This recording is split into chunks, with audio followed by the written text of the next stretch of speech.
Hi, my name is Scott, and I have read all of the Harry Potter books multiple times. I've seen all of the movies, and like most of my peers, I continue to be a Harry Potter enthusiast to this day. And I'm Becki, and I have never read a Harry Potter book or seen any of the films, which makes me the ultimate Muggle.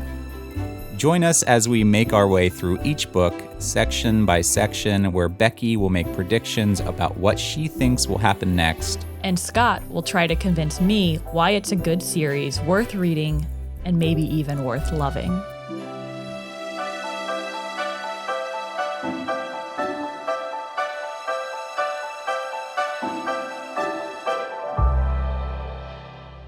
Hi, everyone. Welcome to A Muggle's Guide to Hogwarts, where we are exploring the Harry Potter series with the ultimate Muggle, someone who has never read the books, never seen the movies, and never, ever, ever, ever, One more. ever, never wanted to do it. But I asked her nicely to do it on a podcast with me, and now she's doing it. Yeah. And here we are. This is the We're last here. episode Yeah. of season 2. Yeah. This is the last episode of season 2. We finished Harry Potter and the Chamber of Secrets. We sure did. Oh, we did. Oh, Big time. we finished it good. Oh, yeah. It didn't have a chance. Yeah. We read that thing. Yeah. Mm-hmm. Except for the one time I fell asleep. You do that a lot. I'm tired. Yeah. We're busy people. We got stuff going on. Yeah. But we picked it back up. We figured out where I fell asleep. And then we picked it back up later. So here we are. We're going to talk about the last 3 chapters of Harry Potter and the Chamber of Secrets. If you're just hopping on for this episode, that's weird. Go back and Why would listen you from do the that? beginning. I don't know. Go back and listen to season 2 and then listen to all of season 1. It's very fun. Yeah. But today we're going to talk about the last 3 chapters of Harry Potter and the Chamber of Secrets, and then we're just going to have some fun. We're going to talk about kind of overall impressions of the story, of the series so far. We have a little exercise planned for Becki because she's good at a lot of things, and I'm going to maybe ask her some trivia questions. I don't know. We're going to figure it out. But she's not going to make predictions this week because there's nothing to make predictions for. Mm-hmm. And then our next episode will probably be a bonus episode where we watch the movie and review the movie and just kind of talk about how it's similar or different from the book and Becki's expectations and feelings about that. We'll see. Who knows? Yeah. That might happen. Yeah. Yeah. Okay, you want to go through the chapters? Yeah. Yeah. This, I have to say, this ending was kind of surprising and unfolded in a way that, like, I just don't think I could have predicted at all. You know what's funny is there's a couple of episodes, like the beginning of the book is really hard to predict because it's hard to tell where the plot is going. Mm-hmm. There's very few things that establish the plot early in the book. It seemed like they weren't even working towards anything. Like, this one random thing would happen and then it would be done, and then another random thing would happen. And I was like, oh, is she just trying to, like, establish their life at Hogwarts? So I really did not put together some of the pieces, nor do I think you really can. I don't know. Yeah, it's hard. But then there's a couple of episodes where your predictions are really, really good because the plot is opening up and you're very intuitive. You understand how stories work and you can kind of piece together what's happening with, like, surprising accuracy a lot of the time. And then we get to the last episode here, the last 3 chapters, and the ending is so weird and off the wall. It's so different from what you predicted would happen. Yeah. Yeah.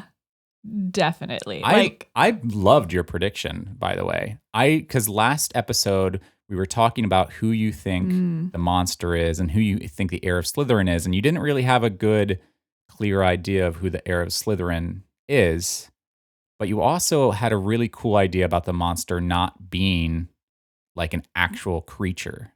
Yeah, there were some truths to kind of what I was feeling and what I was kind of figuring was happening. They just kind of unfolded in a very different way than I thought they would. Yeah. And they unfolded in, like, a more magical way. Like, I did not anticipate this boy being manifest from this diary, like things like that. I was like, no idea about that.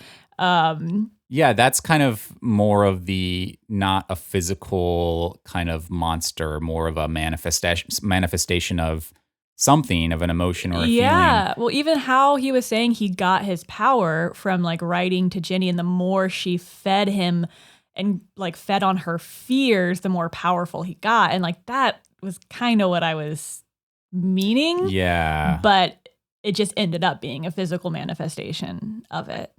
And there was also a monster.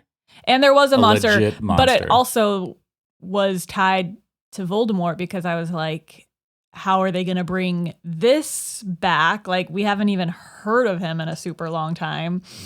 So, and it tied it all together in very interesting ways and with very interesting things throughout the book that it was like putting together the pieces. I have to say, I really enjoyed this ending.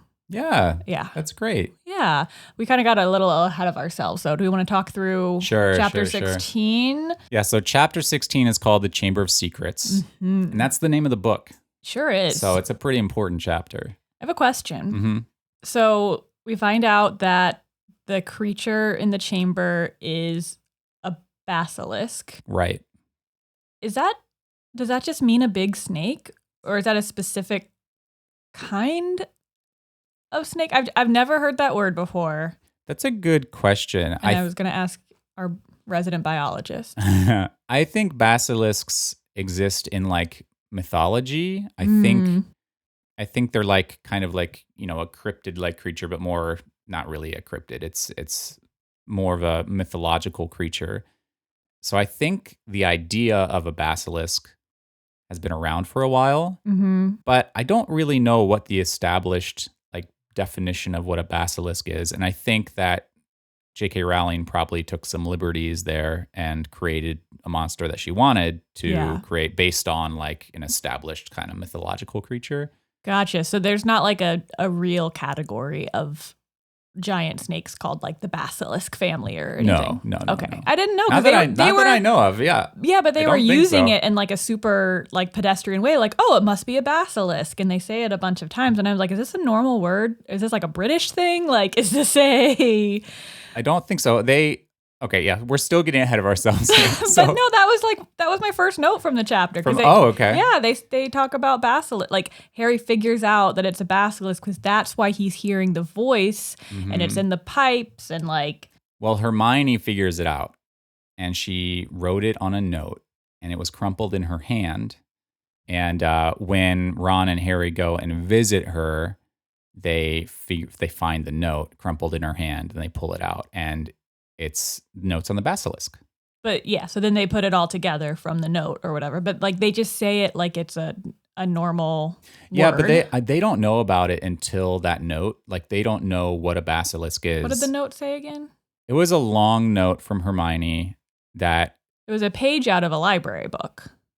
Yeah, was it a page? Yeah, it was a page. Because she said, I have to go to the library, and then it was a page out of the library book. And it was a paragraph explaining what the basilisk is. Right, and you can't look directly at its eyes. Who its mortal enemy is. Right. And it says spiders flee from it. Oh, okay, yeah. And they said you can't look directly at its eyes, and then immediately they like know how everyone got petrified and didn't die, and they're like, oh, reflection in the water, mirror, through a ghost. Yeah. Like all of these things. And it's just, once again, they just know it all instantly. Yeah, they read that note and Harry was like, everything makes perfect sense instantly. And it's traveling through the pipes and I can hear it because it's a snake and I speak parcel tongue. And don't you think, other people would still be able to hear the snake hissing?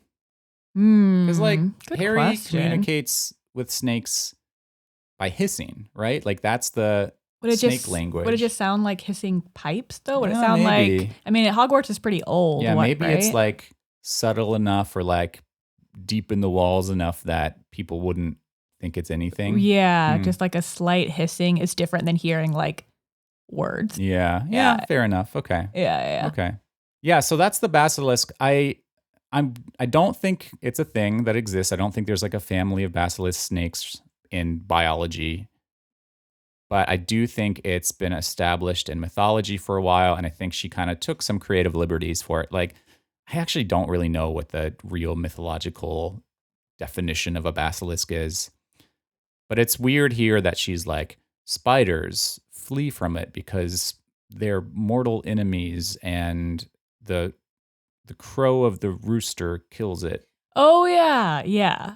Yeah, that was There's weird. like weird hints that she drops throughout the whole book indicating what this creature is, but it doesn't but we wouldn't know. We wouldn't know, because especially if it's not a real thing. I think that's what I was thinking of. Yes. Yeah. So in this chapter, they go and they're really trying to go and see Moaning Myrtle because they learned from Aragog in the previous chapter that Moaning Myrtle was the girl they figured it out. He said there was a girl that died in a bathroom, and they're like, it must be Myrtle because that's the only person they know that died in a bathroom. Totally. So they want to go and talk to Myrtle. They get caught, and then they go to. They're pretending to go visit their friend. Yeah. But and then they learn about the basilisk. Yes, they learn about the basilisk, and then they're like, okay, do they learn where the entrance is, or they just know it must be in that bathroom somewhere because of what Myrtle told them? Yeah, well, they don't go to Myrtle at that instant. They think that the entrance is probably in the bathroom. Mm-hmm. Because it's using the pipe. Mm-hmm. But then they don't go directly to Myrtle. They are thinking about it and then go back to school or whatever. Well, they're hiding in the closet in the staff room. Yeah, well, that happens a little later because Ginny Weasley gets taken into the Chamber of Secrets. And there's that's when they a message hide on the wall. Yeah, but that's when they hide. Yeah, because all the students are supposed to go to their dorms, and the teachers are going to have like a quick emergency meeting, but Ron and Harry are already in the teacher meeting room. Why are they already in the teacher meeting room? Did they go there to head them off? No, they were already there. They were looking for something from Lockhart? I don't know. We have to look it up. They're figuring out the pipes thing. I think they're still in the hospital. Yeah, they're figuring out all this pipes thing, and then they're running away, but they don't want to be discovered hanging around another corridor, so they run straight to the deserted staff room. Oh, they just happen to go to the staff room. Yeah. Okay. They just happen to be in there. And then McGonagall's voice comes over the intercom. Gotcha. Okay, yeah. So they just happen to be in the staff room, and then they overhear a conversation where McGonagall tells the teachers that Ginny Weasley was taken into the chamber, and they ask Gilderoy Lockhart to go take care of it because he's been bragging so much about how he knows where the entrance is, basically just to get him out of their way. And then Harry and Ron are like, well, we should probably go tell Gilderoy what we know or what we think we know. Yeah. And right before Ginny disappears, she has something to tell them about Percy, right? And I talked last episode about how Percy was acting real. Yeah, I actually have a note about that. I wanted to bring that up. So that kind of happens, but she gets cut off and then gets taken into the chamber. And Ron and Harry overhear this conversation because they're hiding in there. And then they ask Gilderoy to go look for it, right?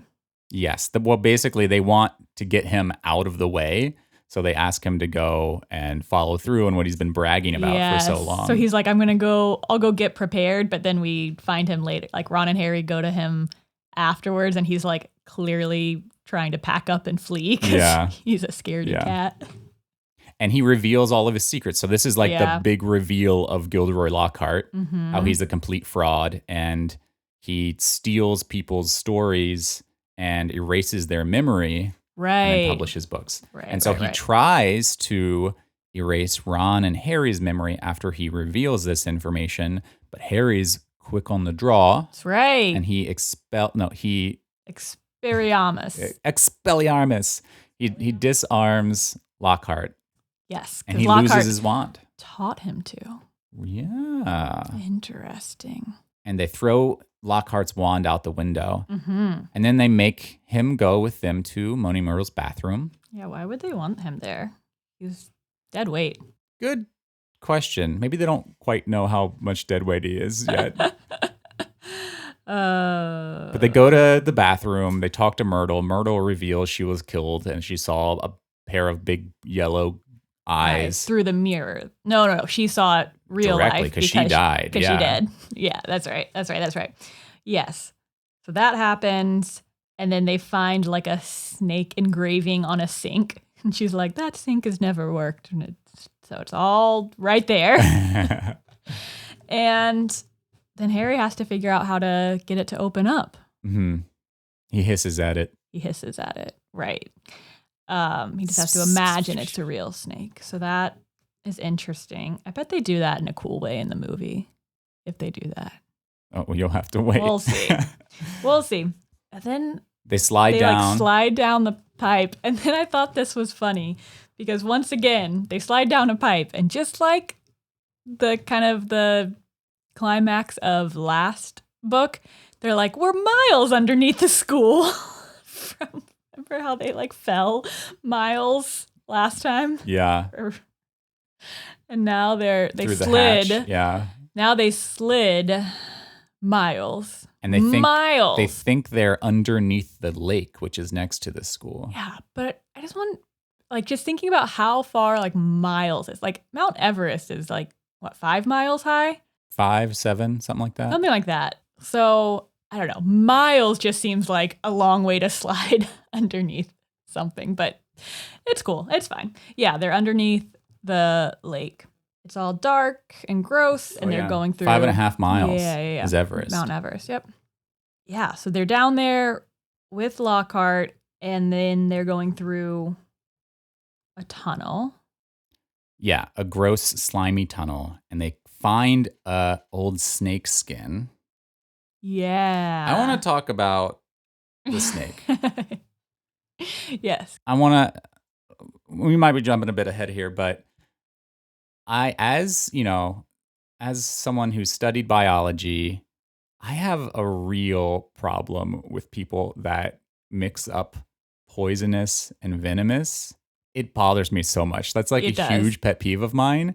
And J.K. Rowling says both so many times in here. Sometimes she gets it right, and she describes like the snake as venomous, and she says like the venom coursing through, like, and then she will say poisonous all the time. It's not the same.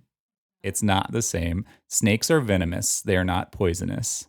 Would you like to educate our listeners about what the difference is? Here's the difference between poisonous and venomous. Venom is injected. Venom is injected by certain animals to immobilize or kill their prey before they eat it. Poison is ingested. So like a poison dart frog secretes poison from certain glands it has. And if you were to ingest that poison, you would get sick and possibly die. So you'd have to eat the frog to get it. But venom is injected for the purposes of immobilizing or killing your prey. If you touched a poison dart frog and then like licked your fingers. Yeah, so that would be poison. They secrete poison on their body. And that's why they're called poison dart frogs, is because like tribal members in the Amazon would rub their poison dart frogs in the poison secreted from these frogs and use them in their blow darts. But so like if you just touched a poison dart frog, you'd be okay. If you had an open wound on your finger and you touched it, you would not be okay. And if you licked a poison dart frog, you would not be okay. You would not be okay.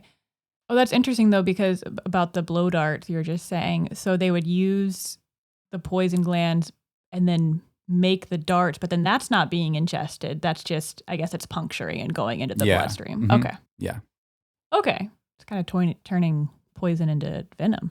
Well, so like if you ate a venomous snake, like nothing would happen. You could eat a venomous snake and be okay unless you ate like their venom glands that they use to inject. Right.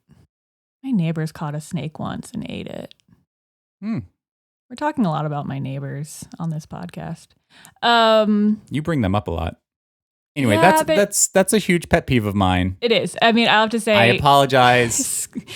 I'm sure most people don't matter. Scott does not have very many things that he cares that much about. Like that sounds wrong. Let me rephrase that. Scott doesn't have very many pet peeves or things that really like tick him off, but mislabeling venomous and poisonous things is one of them.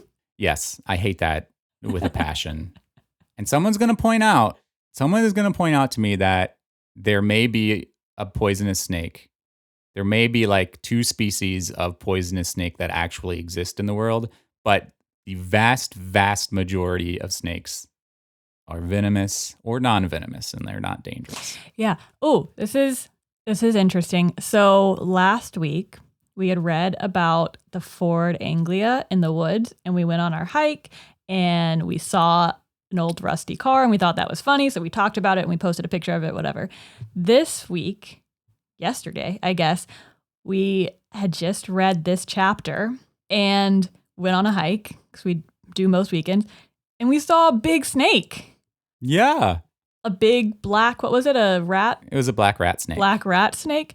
It was the biggest snake I'd ever seen in the wild. The book is coming alive. It is. It's like happening in front of us. I mean, it was probably like 3 or 4 feet. Yeah, it was a big one. It was big. Really big. Those guys get pretty big. Yeah, and our dog Theo did not react to it at all. I was very surprised because he reacts to everything. He's not afraid of snakes. Bring it on. He could take on the basilisk. I think he just didn't register what it was. But anyway, I just thought that was pretty wild that both weekends, whatever we just read, we saw on our hike. Yeah, anyway, that was just interesting. Okay, so one other important thing happens in this chapter. Lockhart steals Ron's wand, tries to cast a memory charm on them, and it backfires and it explodes. Right. And it brings down like part of the ceiling and completely separates Harry from Ron and Lockhart. Yes. So that's like a huge thing because now Harry is completely cut off and he's got to do the rest of the stuff by himself. Yeah, that's an interesting, once again, another parallel to the last book is that Harry has to somehow get isolated from the rest of the group so that he can take on some manifestation of Voldemort himself. Yes. Is that a thing every time? Well, you're just going to have to wait and see. I mean, I'm not super mad at it. I just think it's funny. It would be kind of weird if Ron and Lockhart stumble into the last chamber with Harry and then there's Voldemort there. That would throw the dynamic. Yeah, but we don't know it's him him yet. We don't know it's him yet. Okay. So Harry opens the snake thing again by using his special language powers. And he's there and he sees this big statue and he sees Ginny. Dun, dun, dun. Yeah, Ginny's passed out. She's unconscious under this big statue. And then he sees Tom Riddle. Do you see him first or the basilisk? Tom Riddle. Yeah, Tom. Yeah. Tom summons the basilisk later. Right. So he sees Ginny. She's not very alive looking. And then he sees Tom. And then which is weird. Tom proceeds to explain the entire story. Yes, it is a lot of explanation. He goes through a lot to explain everything that's happened in the book. And secretly, he's been behind all of it because Ginny had this diary. She was writing to Tom the entire time. And then Harry had it for a little while. And we learned that Tom was the one that, we learned Tom's real identity, I guess. He reveals it to Harry by writing it in the air, his name, Tom Marvolo Riddle. And then he swishes his wand and the words rearrange themselves to, I am Lord Voldemort. And then we know that Tom Riddle is Lord Voldemort. Yes. But right before he does that, he is explaining all the Ginny things. Like, how could Ginny have killed all these roosters? How could she have done all this thing? And he's kind of like explaining how she would like wake up, or she would write to him like, I don't know what I did. I woke up and I have all this blood all over me, or I can't remember what I did last night and all these bad things are happening, which is very scary. That'd be terrifying. That would be really, really terrifying. So we know. And meanwhile, he's been like sapping her like lifeblood from her writing to him in the diary. And he's been getting stronger and stronger. Yeah, feeding off of her fears, right? They definitely do say that, which I was like, see, I knew it. And eventually he gets like strong enough to manifest himself outside of the diary. Yes. And that's how he can talk to Harry at the end. Yeah, but he's still kind of like fuzzy. Yeah, he's got like a shimmer going on. Yeah, he's not like fully present. Yes, so then he reveals, I am Lord Voldemort. And that's a pretty big shock. I guess I'm trying to remember, was it talked about before that Voldemort like was a student at the school and like what time frame that was? Yeah, I think maybe it was alluded to in the first book, but not like clearly stated. But we find out early on in this book, and especially when Harry, I was going to say when he was going through the diary in the first part, but I don't think that's the case. I think Dumbledore says it a few times. Okay. I guess I should have known he was a student there at some point. I think I did know that. But I guess I thought he was like an ancient bad force, like that he'd been around for like hundreds or thousands of years. No. I guess Hogwarts is only 500 years. He's like 50 years old. Yeah, I guess not that long ago. And so I think not knowing that, like I feel like if I would have known that, I would have put together the pieces more. I feel like not knowing it is probably he seems like an ancient evil kind of thing. Like that he's been around since Hogwarts started. But I was just assuming that because he, I don't know, is old and creepy and dead looking. Mm-hmm. Anyway, but yeah, now he's manifest back into his 16-year-old body, which looks a little bit like Harry, which is interesting. Yeah, he points out the similarities between Harry and him. Yeah, and then he gives us his whole like life story about how he was born to half-blood parents and how he was an orphan and all of these other kind of like similarities. Mm-hmm. And he reveals that he is Salazar Slytherin's heir, like the last remaining true heir of Salazar Slytherin. Mm-hmm. And so he was able to get Ginny to open the Chamber of Secrets, and he's been communicating, or I guess he's been communicating through Ginny to the monster. Yes. And then he demands to know everything about Harry. He's like, how did you survive Voldemort twice? And Harry's like, love. Yeah. And then, he's like, my mom sacrificed herself to protect me. True love. And Voldemort's like, oh, yeah, totally. I should have seen that coming. Should have prepared for this. Yeah, that's really still funny. And then there's a battle. Yeah, well, and then Fawkes shows up. Yeah, did you see that coming? No. Well, I knew that I don't know how you could Fawkes was in this section because you told me, and I couldn't really place what he did last time. I told you both the Sorting Hat and Fawkes. And I was like, I don't even know. I have who could see that coming? I said that there was going to be a trap and the hat was going to fall on his head. I thought that was an interesting idea.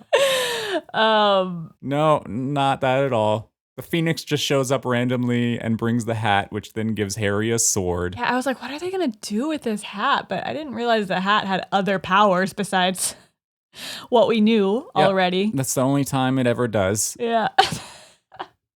Really? Yeah. Just one time it manifested a sword? He just like shows up one time, gives Harry a sword, and there's no other special powers that it has. Yeah, but this Phoenix was a big deal. Mm-hmm. Big deal. So, I mean, are we assuming that Dumbledore sent the Phoenix, like sensed that something was going on and sent his Phoenix with the Sorting Hat? I don't think so. I think Dumbledore explains it as Harry showed real loyalty to Dumbledore, and that is what called Fawkes to him in that moment of need. Do you remember back when Hagrid was getting arrested, Dumbledore said basically to Harry and Ron that help will always be given to those at Hogwarts, to those who ask for it. Mm-hmm. And I think this was the explanation for that. Like Harry was desperately asking for help. He needed help. He showed loyalty to Dumbledore. And so Fawkes showed up, and then he asked for help again, and he was able to pull the sword out of the hat. Okay. So I think that's kind of the connection there. But I don't know if Dumbledore knew what was going on, because Dumbledore was, I guess, technically not in the school at that moment. I don't know. Well, just because Tom Riddle says, this is what Dumbledore sends his defender, a songbird and an old hat. Good point. But maybe it's not a direct sending. Maybe it's just like you're saying, they're more like linked because of who Harry is and who Dumbledore is. And that's a good point, though. He does explicitly say this is what Dumbledore sends. Yeah, but he's also a liar, so who knows? Yeah. And then he summons the basilisk, right? Yeah. Voldemort summons the basilisk to kill Harry.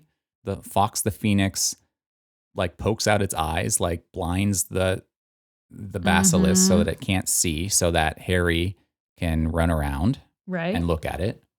Right, because Harry's trying to like keep his eyes closed. And yeah, that'd be tough. And then he gets a sword and he stabs the sword through like the face, the roof of his mouth. Yeah, the mouth of the basilisk. At the same time, he gets stabbed by one of the fangs. You think it gets stuck like a toothpick going the wrong way? Yeah, that's what I had pictured. Yeah. The bloody eyes thing is terrifying. Don't like that. Yes. But then he gets punctured by one of the fangs. Yes. And which is bad news. There's venom going into him, but then Fawkes flies down. Cries on him. Because don't you remember that Phoenix have healing powers? Their tears heal. Tom Riddle just forgot about it too. Yeah, he's like, oh, I forgot about that. He's like, your bird's crying. Oh shit, healing powers. I forgot. I forgot that one thing. And so, believe it or not, Harry's totally fine. He doesn't die in the second book in the series. Crazy. Right, but then clever boy, as it were, he stabs the diary with the venomous tooth. Yeah. And it oozes blood, which I think is kind of cool. Oozes ink. Ink blood? Yeah, ink blood. Blood ink? Yeah. And Tom Riddle dies or disappears. Yeah. Like destroys that version of him. Yeah. Which is kind of crazy, but I kind of like it. Yeah, it's kind of a cool ending, like a cool death of Voldemort in that instance. Yeah, like how would you know that would happen? But I guess if the book is his source of power, then yeah, I don't know. Well, Fawkes literally picks up the diary and drops it on Harry. And so Harry's like, oh, okay, maybe I'll stab it. Yeah, Fawkes really saves the day he's here. He's really the hero. Yeah. Harry does almost I kept on nothing. saying it was going to be a big deal because he's bigger than Harry on the front cover of this book. Yeah. And I was like, I don't know. He's got to do something big. This has to be important. And not only does he basically... He saves Harry, he blinds the basilisk, he drops the book on him, and then he flies them out. Right, they can't, there's no other way out. He flies them out. Absolutely essential in the resolution of this book. But I'm into it. I like it. Are Phoenix? Never mind. Okay. I retract the question. And that's basically what happens in that chapter. And then the next chapter is called Dobby's Reward. So they go back to McGonagall. Everyone's there. Everyone's taken care of. They explain everything. And this was funny. When we were reading this, you pointed this out. They talk about how Harry talks nonstop for a quarter of an hour. Yeah, they're like, he talked and talked and talked for a quarter of an hour. I was like, 15 minutes? And then they're like, his voice was getting so hoarse from talking so much. 15 minutes. Yeah, these 15 minutes does not seem like long enough to tell that whole story. Yeah, I was laughing at that. And then, once again, just like last book, he gets a little special moment with old Dumbledore. A little special solo time where they get to have a heart-to-heart. Dumbledore explains a little bit more what happened when Voldemort killed his parents and tried to kill Harry. Because Harry's like, how come I can speak Parseltongue? And I should have been a Slytherin. And the hat said this. And Dumbledore's like, no. So we get a little more information about so some of Voldemort's powers had transferred to Harry when the attempted murder happened, right? Yeah. And that's what the hat... That's what the hat was sensing. That's why it was like, well, you could be a little bit of Slytherin, you could be Gryffindor. And so that's what it was sensing. So that kind of, I feel like that put to rest Harry's struggle with, was I supposed to be in Slytherin? I mean, maybe not completely put it to rest, but it highlighted, I guess what the moral of the story at that point is, that Dumbledore says, is because of your choices, you're in Gryffindor, right? Like you chose not to take that path and you made the choice to be a better person, essentially. Yeah, I think that reveal that Dumbledore gives, where it's Dumbledore kind of reveals that some of Voldemort's power was transferred over to Harry, and that's why he would be great in Slytherin. Like he figures out that's why the Sorting Hat wanted to put him in Slytherin. I think that kind of scares Harry at the beginning. That's like, that would be a scary thought, right? Yeah, I guess so. But it's also kind of validating. If you're pure of heart, as so far Harry seems to be, that would be scary. If you were someone else, that would be really exciting, right? Perhaps. So I think that's what they're saying, right? Yeah. And also, you're right. Dumbledore says the main difference between Voldemort and Harry is the power of choice. And that Harry made the choice not to be in Slytherin. Like he was presented with the option from the hat and he chose not to be placed in Slytherin. And that's something that Voldemort would have never done. And specifically, Dumbledore says your choices are more important than your abilities. Right. And that's also why Harry can speak Parseltongue, is because he was granted that power by Voldemort, I guess. Yeah. Yeah.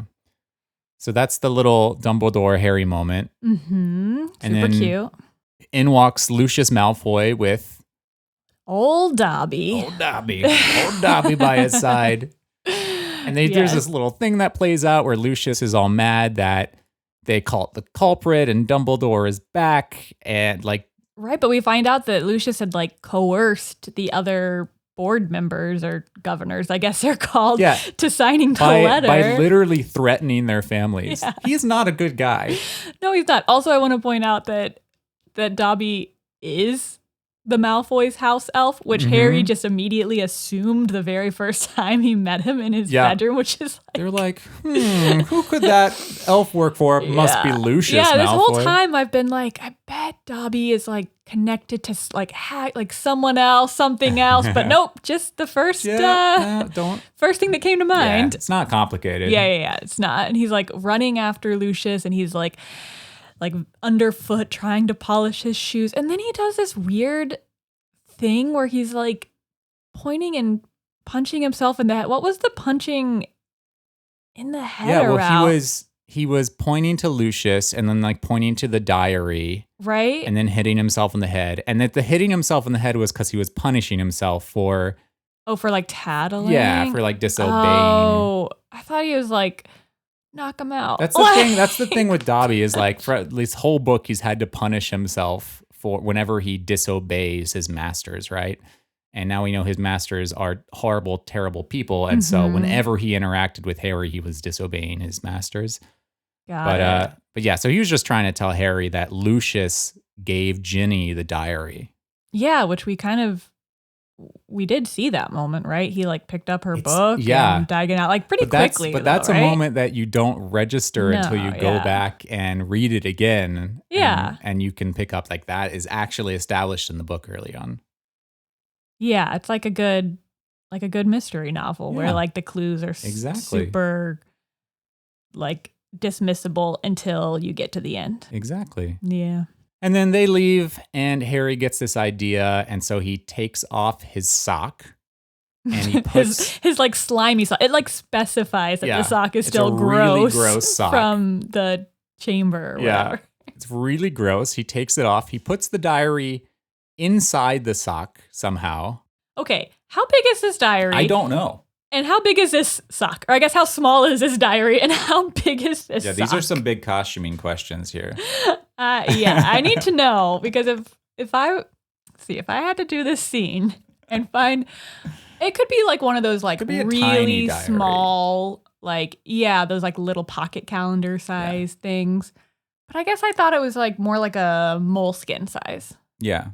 That's what I think most people think of. Like not to be brand placement, but you know.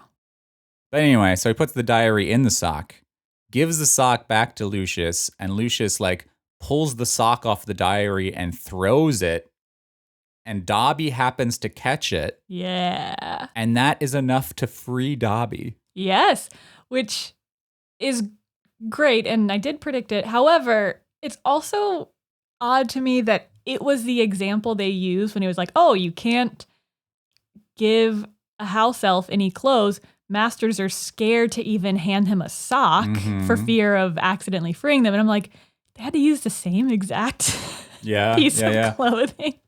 I think this is an interesting point, too, because he doesn't hand Dobby a sock. They clearly state that he like throws the sock away, but I guess he happens to throw it in the direction of Dobby, and then Dobby happens to catch it. Right. That's not like there was no action of him giving a sock away. He just threw a sock away. I don't know. I think this brings up a lot of questions about freeing elves and servitude and like what is the line there, because I would not consider that him giving Dobby a sock, but I guess it is. So why was Dobby trying to stop Harry so badly? I don't know. Like what?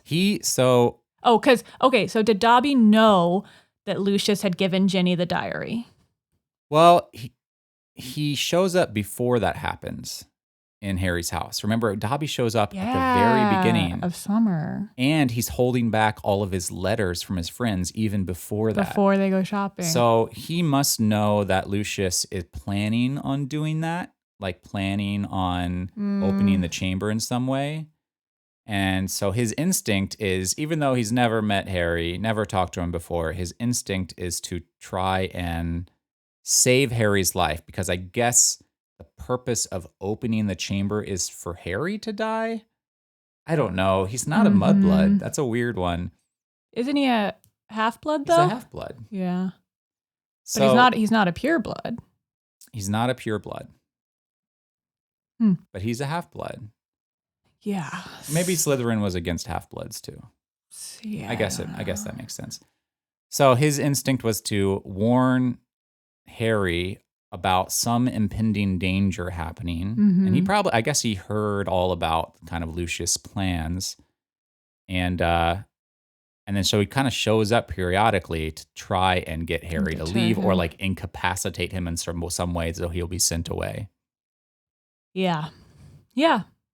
That was a little wild. I mean, we're not done with Dobby, right? You said he shows up more. Oh, we are not done. And he becomes more likable, maybe? We are not done. You don't like him yet?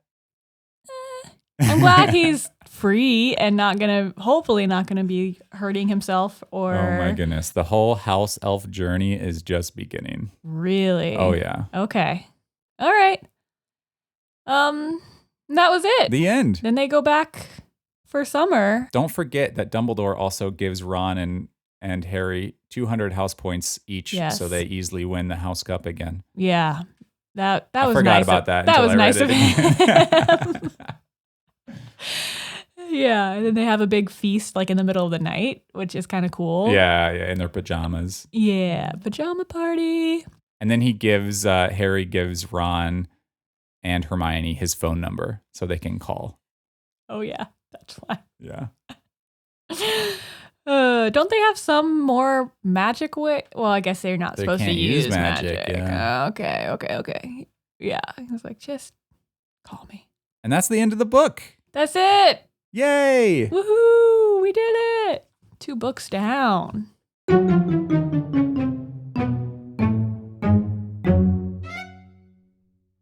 right, so I have some questions that I want to ask. Okay. Did you like the book? Did you not like it? How do you feel about it? I liked like the last third of the book. Why? Why was that the part you liked? I liked, especially this last section, how all those seemingly arbitrary details or things that had happened were all connected. Even though like the way they're all connected and stuff, it's still kind of like silly or a little bit odd when you look at it. There's still a lot to put together. It's always fun when at the end of a book, at like the resolution of a book, you can go back and you Mm-hmm. find things that are relevant throughout the entire story that you don't really consider while you're reading it. Totally. That's like why like whodunits are so fun. Yeah, exactly. And you've explained this as like a mystery novel. Like this is a mystery story the entire way. And there are little clues hidden about throughout the entire story. Yeah. As well as like red herrings and stuff too. Yeah. Yeah. So yeah, I liked it. What didn't you like about it? I didn't love the spider thing, and that didn't end up really being that. I guess that's the creature Hagrid was taking care of. Yeah, I didn't love Aragog. Why not? Because they just like weren't that helpful and tried to eat them after. Yeah, just kind of a mean spider. Yeah. Yeah. He does help them make the connection to Myrtle. True. And that's pretty important. True, yeah. Was there anything that happened in the story that was like super unexpected that caught you off guard? I think the diary, like the writing in the diary and it disappearing and then like it writing back. That was unexpected. I had predicted like the diary doing its like video show and tell thing, but I hadn't thought about the writing. Even when Harry was writing to it and it was writing back, that was like a small taste of it, but then to learn how like Ginny had been doing it and it was like gaining all this power and feeding off of it. And she had been like writing all her secrets. And then she got so nervous when Harry had the diary because she thought somehow he might be able to access like what she'd written or like the diary would tell him. Anyway, I liked that. I think the Ginny reveal is huge. I think so too, yeah. Because no one suspects Ginny. Of course involved. not. But then you can go back and you know, she pops up and like is kind of nervous and she feels uncomfortable, and like J.K. Rowling like describes that specifically a few times, and then she comes up at the end to tell Ron and Harry something important. Right. And then Percy comes up and she runs away. And apparently Percy, the big secret was he had a girlfriend. Yeah. And that's why he'd been acting weird and was worried about prefects. And yeah, that was a nice red herring. But you brought up, I think, you know, last episode or a couple episodes ago, how you suspected like kind of newly introduced characters to play somewhat of a larger role. Like you even mentioned that Lockhart might be the heir, you know? Yeah. And Ginny, you didn't even think about, but she's new. a new major character. Right. I mean, she was mentioned twice in the first book, but here she plays a much more significant role all the way through. And she is the big bad at the end. Well, she's been like under a spell. Yeah, whenever it was talking about her doing all those things, I still thought while we were reading it, in fact, like I wrote it down, I still thought Lockhart was involved and was erasing her memories. Yeah, that's clever. But he wasn't. He's not that clever. That was a clever idea, but he's not that smart. Yeah, I just thought it was interesting that we had this person that erases memories and then she's losing her memories, but it was just still all like being kind of like intoxicated by the diary situation. Yeah. At the end of the day, Lockhart is an idiot. And he's just a charlatan. He steals people's stories, and it doesn't go beyond that. It doesn't, yeah.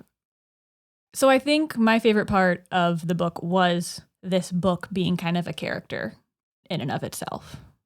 Cool. Yeah, that's an interesting one. And the diary is not even introduced until like halfway through the story. Yeah. And the Phoenix was awesome. The Phoenix is pretty cool. Yeah. Fox is fun. Okay. Who is in this story, who is your favorite character and who's your least favorite character? I think my least favorite is Moaning Myrtle. She's obnoxious. And she doesn't really get resolution. Does she show up in more books? She does. Okay. But I feel like they're not going to get any more resolution. I thought they were going to find a way to like, in whatever they did, would at least like free her from the bathroom. Like she'd been stuck there for some weird reason. And like now she'd at least be able to like be like the other ghosts and like fly around. She mentions that she like specifically came back to haunt the person that was making fun of her when she died. Which was Tom, yeah? No, it was some other, the story of her death is some girl was making fun of her glasses. She runs into the bathroom to cry. because and that's when girls cry girls in bathrooms. And, I told you. And then that's when the monster came out and killed her. And then she Yeah. came back to haunt that girl specifically. But we still don't know who that is.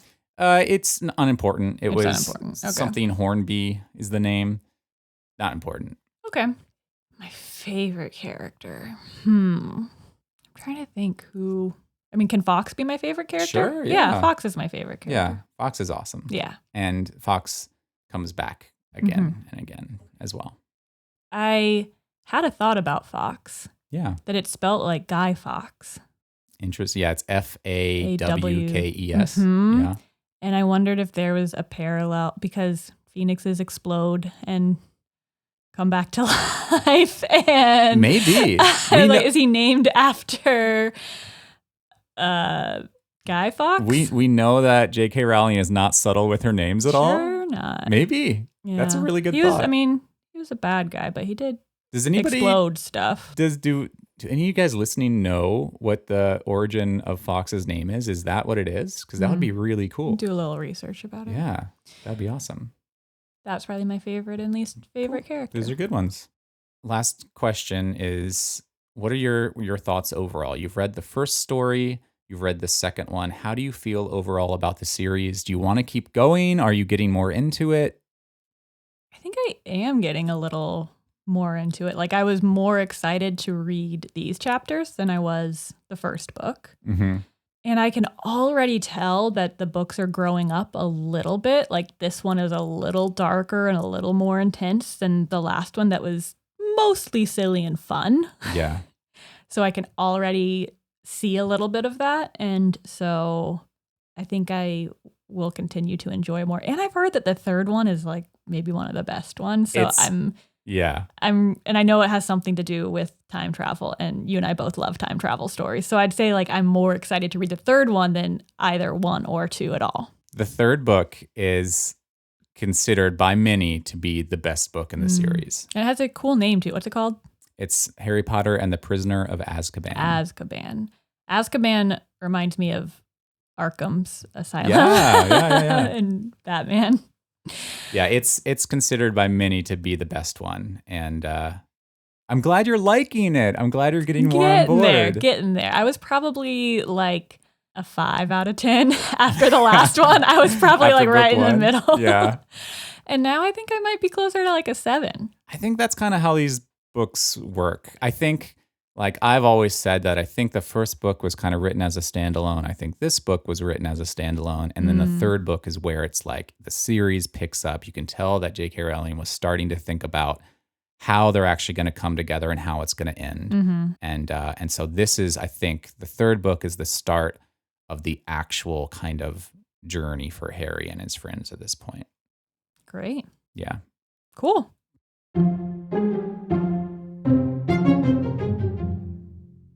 Okay, so we got one fun thing that we want to do.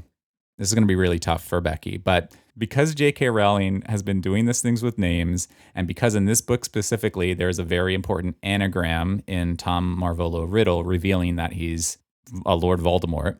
I also like that it's not just like a name to name. His name translates to I am name. It's not just a rearranging of letters. I also want to point out that when you were making predictions about Aragog, you thought that was an anagram. I did. I was like, wait, what can this be? Yeah.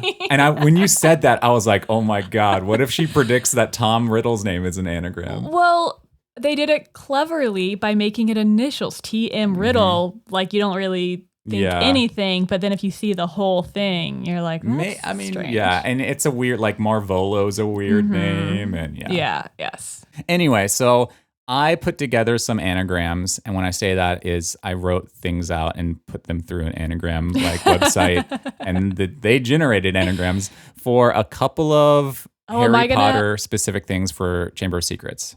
Are you gonna test me on this right now? Yeah, right now. On the spot. All right, so I have these anagrams written out. God. I want to see if you can rearrange these letters and come up with the actual name or phrase, okay? So it's name or phrase specifically related to Chamber of Secrets. Okay. Some of them are hard. Some of them I think are more easy. Okay. But here we go. The first one is Bail Kiss. Bailkiss. And the anagram is for one word. Basilisk. Ah, okay. All right. That was the first one. Okay. Okay, the second one is Dumbo Old. And this is an anagram for, it's one word. So combine those two words, rearrange the letters into one word. I want to say Dumbledore, but there's not the right letters there. Mudblood. Yes. Good one. Wow, you're good at this. Okay. Mudblood. Nice. All right. You want to keep going? Yeah. All right.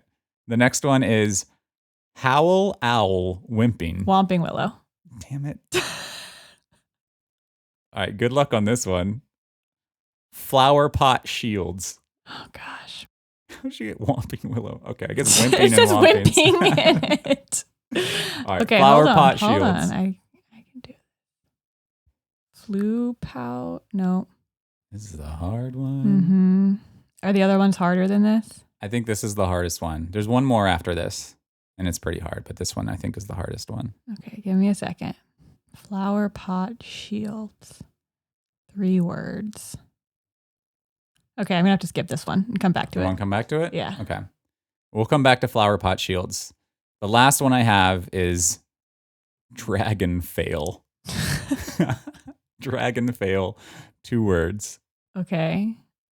Aragon something? Is it Aragon something? No. Okay, well, it does have all the letters for Aragon in it. Well, the name's Aragog is the name. Oh, not Aragon. Aragon's from the Lord That's of the Lord Rings. Of the Rings. I keep on getting these mixed up. Ugh. This okay. one, do you want a hint for this one? For Dragon Fail? Yes. This is like your mortal enemy of things you've been mispronouncing. Ford Anglia. How dare you? Ford Anglia. Okay, I want to try Flowerpot Shield. All right, don't look because I have to look at what it is. I forgot what it You was. forgot what it was. Okay. All right. You forgot what it was. Flowerpot Shields. So Okay. this is a phrase. It's a 3-worder. It's a 3-word phrase. Who says it? Hagrid. Is it missing any letters the way that Hagrid speaks? No. The way that he misses Nope. letters? Nope. I wanted to say, shouldn't have told you that. You want another hint? Oh, I should be able to get it. Yeah, one more hint. He says this to Ron and Harry before he's taken away. Is this when he's like being... Yeah. He's talking to them, but he's not. And he's like, Fang. Exactly. But he also... Oh, follow the spiders. Yes! Yay! All right. Nice job. Wow, you're good at that. You are pretty damn good at that. Flowerpot Shield. Tough one. Dragon Fail. That was fun.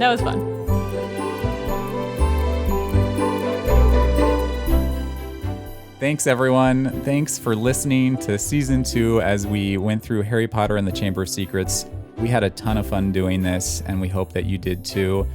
I think we're going to be back. I think we're going to be doing our next episode probably as a bonus episode where we just watch the movie and kind of talk about how it relates to the book and things that are different and see how Becki feels about that. Yeah, and can we read more stories? Oh, you want to read more stories? Yeah, can we read a couple more listener stories like we did last time? I thought that was nice on the bonus episode Sure, too. yeah. We'd love it if you guys, if our listeners, if you have a Harry Potter memory or a story related to Harry Potter that you want to share with us, we would love for you to share it with us. Please send us a message on Instagram. You can send us a message on Twitter. You can also email us. We have a website. It's called amugglesguide.com. And shoot us an email. There's a contact link on there. Shoot us an email to send us your story. We'd love to hear it. And we'll pick out our favorite ones and we'll read them. Yeah, I liked that. On the next episode. I like hearing people's personal connections with it. It just makes it more meaningful than just like, oh, it's just like a kid's story. Like, people have really interesting stories about it. And usually, like, anytime I'm talking to someone and our podcast comes up, people usually have like a go-to story or memory about it. And I really like hearing those. Yeah, me too. Our Instagram is Muggles Guide Podcast. Our Twitter handle is Muggles Guide. And our website is amugglesguide.com. So any of those ways you can get in contact with us. We'd love to hear your stories. And thank you in advance. And thanks for coming along with us. We're having a ton of fun. Yeah. We'll see you soon after we watch the movie. Bye. Bye.